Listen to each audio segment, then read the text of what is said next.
The autumn of 2005, in Port Bluff, Maine, was the kind that picture postcards are made of. Crimson and gold leaves blanketed the narrow streets, and the Atlantic wind carried the sharp, clean scent of salt and wood smoke.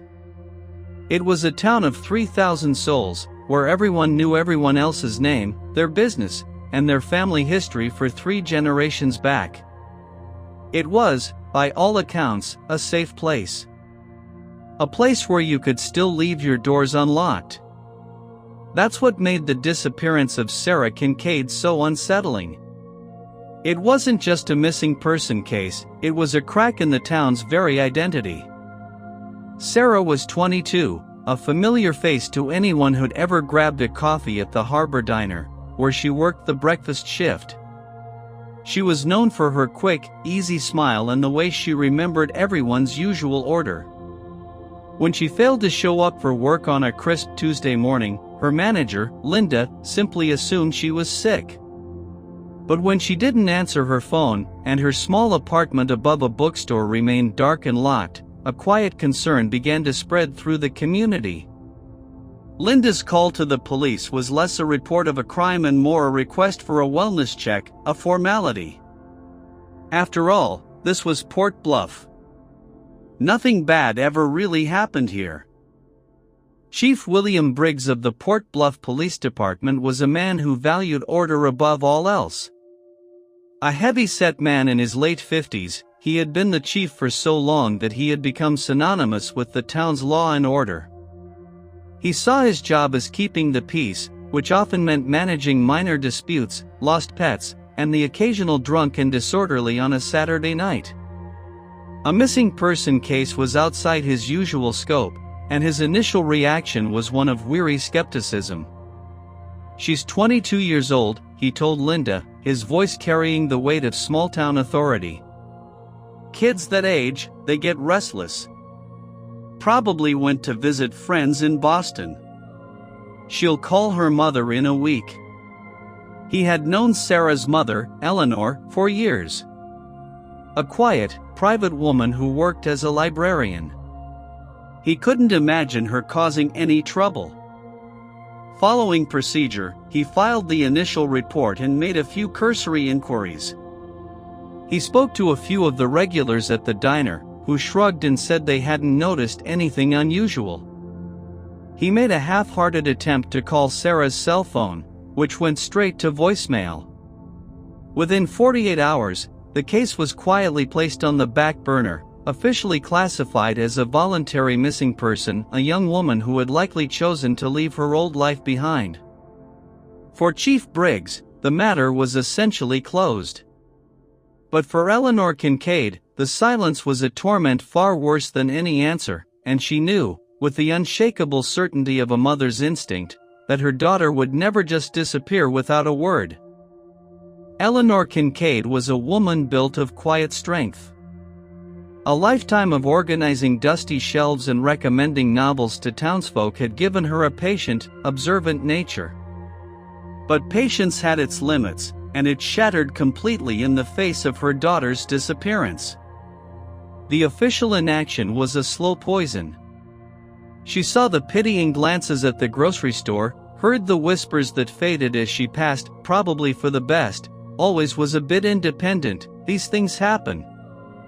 They were words meant to comfort, perhaps, but they only served to erase Sarah, to turn her vibrant, living daughter into a statistic. The police chief's dismissive attitude was a door slammed in her face. Eleanor knew her daughter. Sarah was not irresponsible. She was reliable, paying her own rent, showing up for every shift. The only thing that had ever seemed to truly captivate her, to pull her away from her routine, was a new interest she had alluded to in their last phone call. "I've met someone, Mom," she had whispered, a nervous excitement in her voice that Eleanor hadn't heard since high school. "It's complicated. I can't talk about it yet." Eleanor had dismissed it as a harmless crush. Now, those words haunted her. With the police unwilling to dig deeper, she realized she had only one option left. She had to find someone who would listen, someone who would look past the town's polished exterior and see the cracks she now knew were there. She needed a man who understood that the quietest places often held the loudest secrets. She needed an outsider.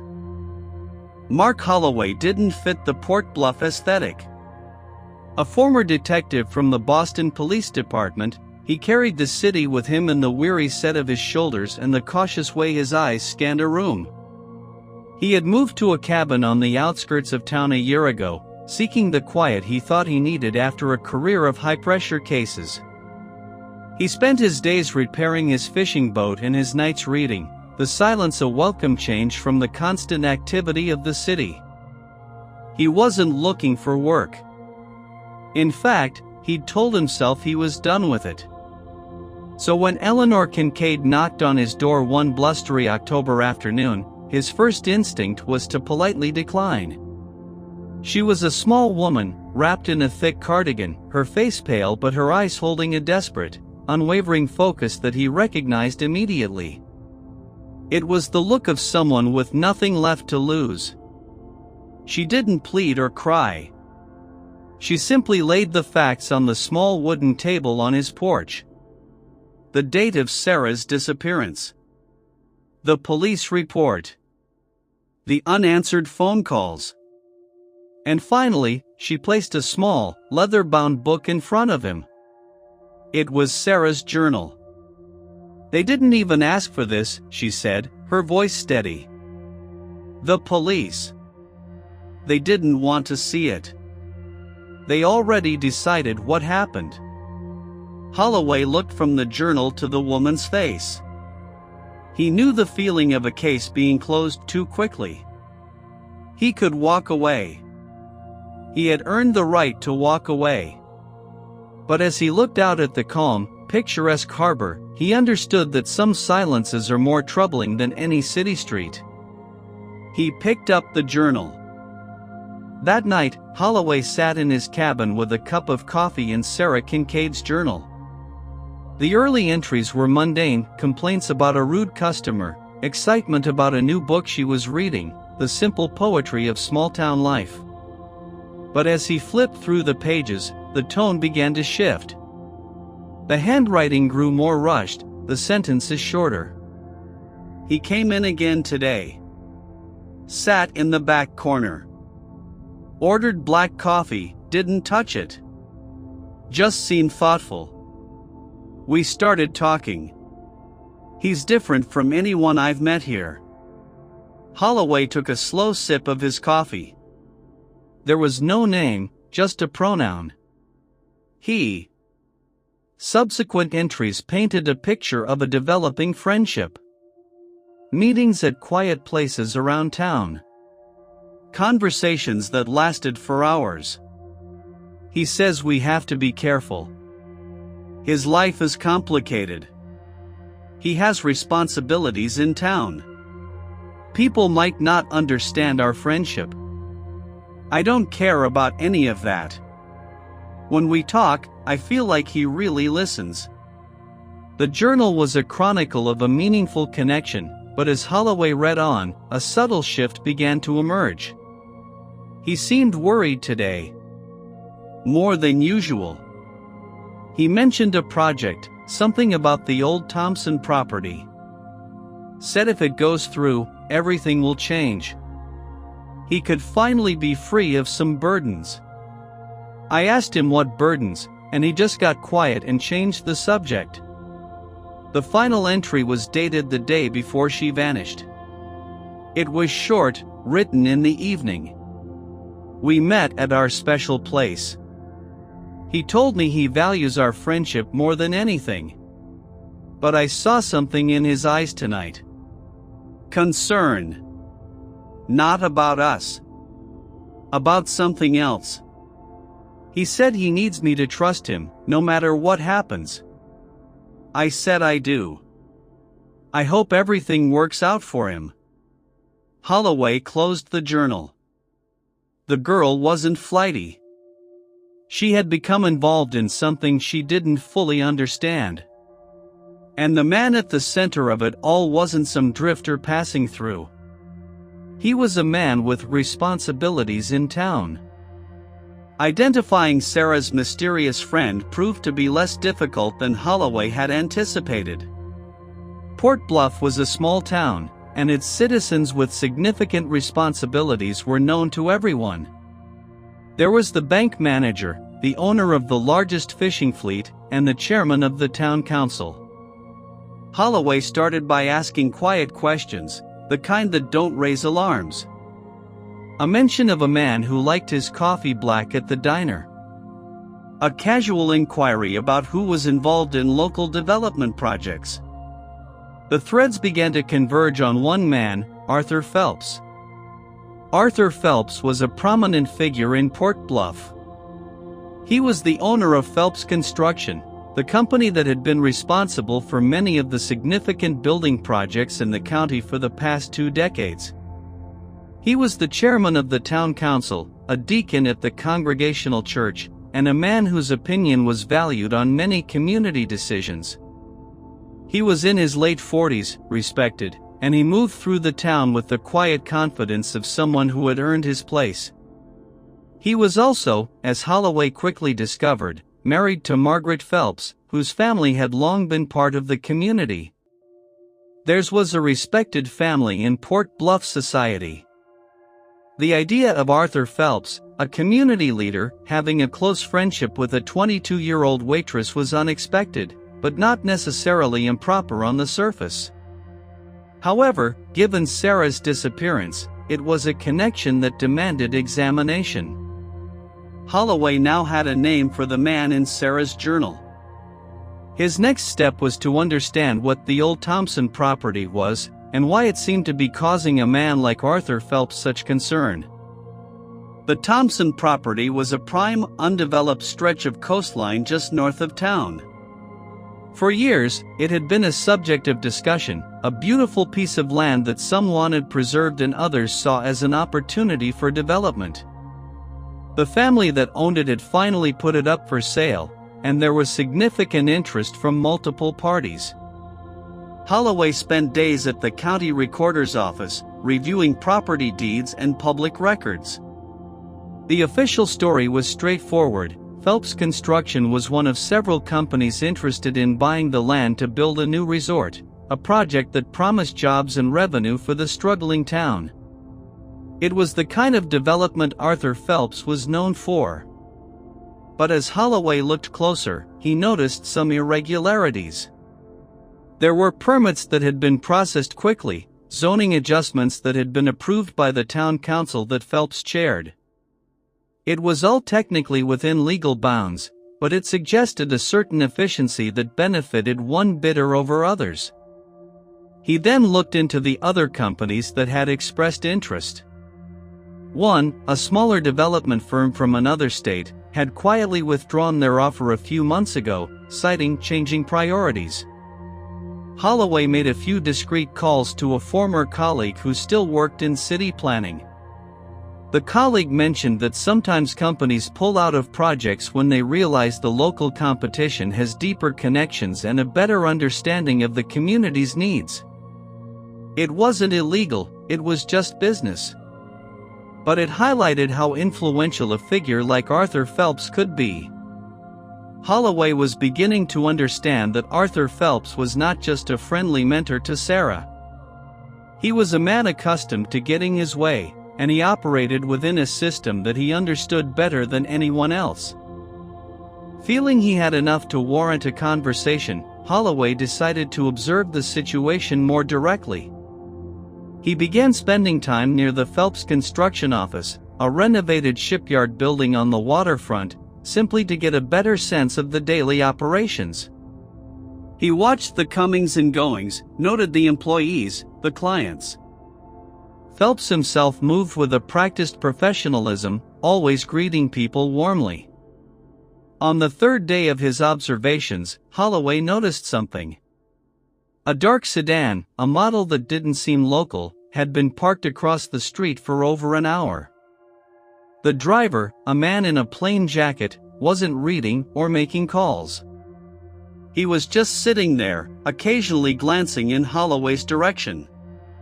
Holloway's instincts, honed over years of detective work, told him this was worth noting. He decided to see if he was being followed. He started his engine and pulled slowly out of his spot. The sedan did the same, maintaining a distance. Holloway drove through the streets of Port Bluff, taking a deliberately roundabout route. The sedan stayed with him. He wasn't sure who they were or why they were following him, but it was clear his presence had been noticed. He eventually lost them by pulling into a busy parking lot and exiting through a different entrance. His heart was pounding, not with fear, but with a sense of validation.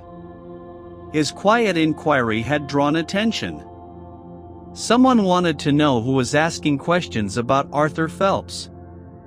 The peaceful town now felt different, and Holloway knew he had to proceed with greater caution. The next morning, Holloway walked out of his cabin to find his boat, the one he'd spent months restoring, had been damaged. The tires on its trailer were flat, and there was a noticeable scratch on its hull. It was disheartening to see his hard work treated this way. Later that day, as he was assessing the damage, a black car pulled up the gravel drive. Arthur Phelps stepped out, alone, his expression one of concern. He was dressed in casual clothes, looking like a neighbor stopping by. "Mr. Holloway," he said, his voice calm and friendly. "I heard you had some trouble out here." "Vandals, maybe." "That's a shame. This is usually such a peaceful area." Holloway regarded him carefully. "It seems so." Phelps nodded, his eyes taking in the damaged boat. "I wanted to introduce myself properly. I'm Arthur Phelps. I understand you've been in town asking questions. About me, I'm told. About some property. People notice things like that in a small community." He paused, his tone remaining pleasant. "I'm a straightforward man. If you have questions, I'd rather you ask me directly. I have nothing to hide. My work is all a matter of public record. Whatever you're looking into, I'm happy to clarify anything that might be confusing." Holloway met his gaze. Up close, he could see the intelligence behind the calm exterior. "I'm looking into the disappearance of Sarah Kincaid. Her mother hired me." For a moment, Phelps's expression shifted. A flicker of something, sadness, perhaps, crossed his face. "I was sorry to hear about that young woman," he said quietly. "She was a familiar face at the diner. A nice young lady. I hope she's found safe. But I don't see how that connects to me or my business." He paused. "I'd suggest you focus your efforts on finding her, rather than looking into matters that don't concern her situation. But I wish you luck in your search." He turned and walked back to his car, driving away smoothly. The conversation had been polite, but Holloway understood its purpose. Phelps was aware of him, and he was sending a clear message: stay in your lane. Phelps's visit confirmed that he was aware of Holloway's investigation. But it didn't prove any connection to Sarah's disappearance. Holloway needed to understand the nature of their relationship. He went back to the journal, rereading the passages about their conversations. It seemed Sarah had been a sympathetic listener, someone Phelps had confided in about the pressures of his work. If Phelps was involved in questionable activities to secure the Thompson property, and Sarah had become aware of them through their conversations, she might have been in a difficult position. Holloway decided to speak with someone who might have observed their interactions. He found a young woman named Chloe who had worked with Sarah at the diner. At first, she was hesitant to talk. "Sarah was my friend," she said quietly. I don't want to cause trouble for anyone. I'm not here to cause trouble, Holloway assured her. I'm here to find out what happened to your friend. Anything you remember could help. Chloe thought for a moment. She did mention someone she'd been talking to. An older man. She said he was really smart and seemed lonely. She felt bad for him. She said he was under a lot of pressure with work and his family life wasn't easy. She thought he just needed a friend. Did she ever seem worried about him? Or scared? Holloway asked. Chloe shook her head. Not scared. Concerned, maybe. She said he talked about some problems at work, problems with a big project. She told him he should do what's right, even if it's hard. She was like that, Sarah. She believed in people being honest. Holloway thanked Chloe. This painted a different picture. Sarah hadn't been a threat, she had been a conscience. She had encouraged Phelps to be truthful. For a man with secrets, that gentle pressure could have been deeply unsettling. With this new understanding, Holloway felt he had a clearer picture of what might have happened. Sarah had become a moral voice that Phelps couldn't silence with money or influence. He decided to visit the old lighthouse at Land's End, a place Sarah had mentioned in her journal as a spot where she and Phelps would sometimes talk. It was a quiet, windswept place, the lighthouse decommissioned, its windows boarded, but the area around it peaceful and open. As he approached on foot, he was surprised to see a figure standing near the cliff's edge, looking out at the sea. It was Arthur Phelps. He turned as Holloway approached, his expression tired, not angry. "I thought you might come here eventually," Phelps said quietly. "She mentioned this place in her journal," Holloway said, stopping a respectful distance away. "She said you came here to talk." Phelps nodded slowly. "We did." She was a remarkable listener. I told her things I'd never told anyone. About the pressures of the business, the compromises you make, the corners you cut. She didn't judge. She just listened. And then she gently suggested that maybe there was another way. He paused, his voice catching slightly. She made me want to be a better person. But I was in too deep. The Thompson Project. I'd done things to make it happen. Things that weren't right. Bribes. Pressure on officials. When I told her, she was disappointed. She said I should make it right, even if it meant losing everything. Phelps turned to face Holloway, his eyes wet. "The night she disappeared, we met here. I told her I was going to come clean. I was going to confess everything to the authorities and face the consequences." She was so happy. She hugged me and said she was proud of me. Then she said she wanted to walk along the cliff, to clear her head before going home.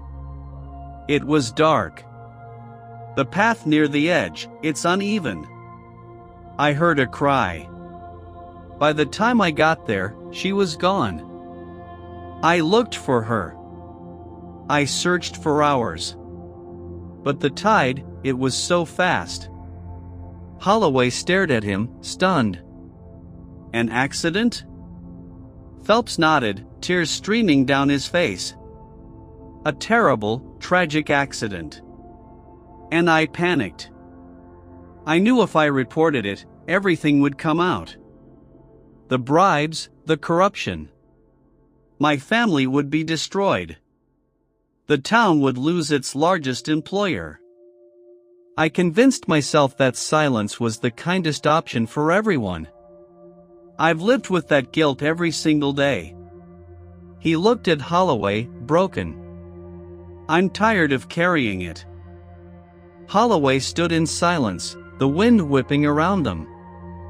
He had come here expecting to confront a criminal. Instead, he found a man already broken by guilt. "You need to tell this to the authorities," Holloway said quietly. "Not just about the accident. About everything." Phelps nodded slowly. "I know. I've known for a long time. I just couldn't find the courage." He reached into his pocket and pulled out a folded piece of paper. "I wrote it all down last night. The bribes, the pressure on the officials, everything about Sarah. It's all here." He handed it to Holloway. "I want you to have it, to make sure the truth comes out." The next morning, Holloway accompanied Phelps to the state police barracks. Phelps sat down with investigators and gave a full confession, his written statement supporting every detail. He described the illegal activities to secure the Thompson property and gave a heart-wrenching account of the night Sarah fell. The police launched a search of the waters below the lighthouse, but the currents had long since carried away any evidence. They didn't need a body to proceed. The confession was enough. Phelps was arrested and charged with bribery, obstruction of justice, and, in connection with Sarah's death, a charge of concealment of a death. The news sent shockwaves through Port Bluff. The respected community leader had been living a double life, and a young woman had paid the ultimate price for his secrets. Arthur Phelps's trial was a somber affair. The prosecution presented his confession and the evidence of his corruption. The defense focused on his cooperation and genuine remorse. In the end, he was convicted and sentenced to a term in state prison. His company was sold, and the proceeds were used to establish a fund for community projects in Sarah's name. For Eleanor Kincaid, the truth brought a measure of peace, though the pain of losing her daughter would never fully heal. She visited the lighthouse often, leaving flowers at the spot where Sarah had taken her last walk. Mark Holloway attended the sentencing. He felt no satisfaction, only a quiet sense that justice, however imperfect, had been served.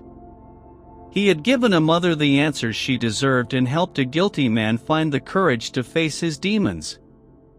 A few weeks later, he received a letter from Eleanor. Inside was a photograph of Sarah, smiling warmly at the diner. On the back, she had written, "Thank you for not giving up. Thank you for listening." Holloway pinned the photo to the wall of his cabin, a reminder of the girl whose kindness had ultimately exposed a web of corruption and changed a town forever. He stayed in Port Bluff for another year, eventually repairing his boat and taking it out on the calm waters. The town was healing, slowly. New leaders had been elected. The Thompson property was eventually preserved as a public park, a decision that would have made Sarah proud. And on quiet afternoons, when the wind carried the scent of salt and pine, Holloway would think of her, a young woman whose belief in honesty had, in the end, brought the truth to light. The silence she left behind was no longer filled with questions, but with the quiet echo of a life that had mattered.